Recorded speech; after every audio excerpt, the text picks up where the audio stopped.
Think you don't have enough time to get in shape in your 9-to-5 grind? Believe it or not, your busy schedule is not the problem. I used to tell myself a story that work hours left no room for workouts, until I took a hard look in the mirror and realized that that was just a bullshit story I was telling myself, which ultimately was the catalyst for me losing 80 pounds in a year and keeping it off now for over a decade. By the way, I was working 50 to 70 hours a week during that time. Now, I'm not here to brag, I'm just trying to tell you what's actually possible. Here's what I learned.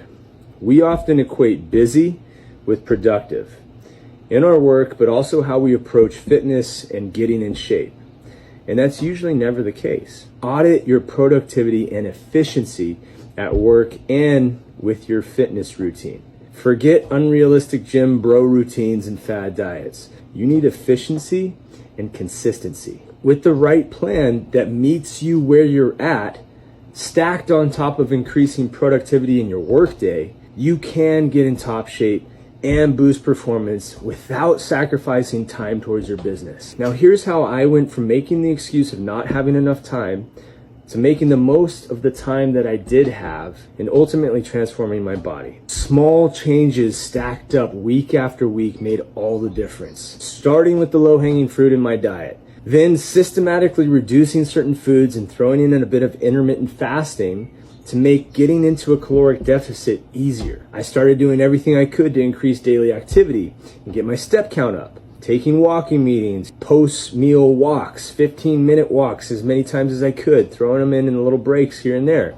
I threw in daily morning calisthenics routines, max push-ups and squats. Really simple. I stopped using grocery carts, and I only use hand baskets when I shop, which is something I still unconsciously do till this day.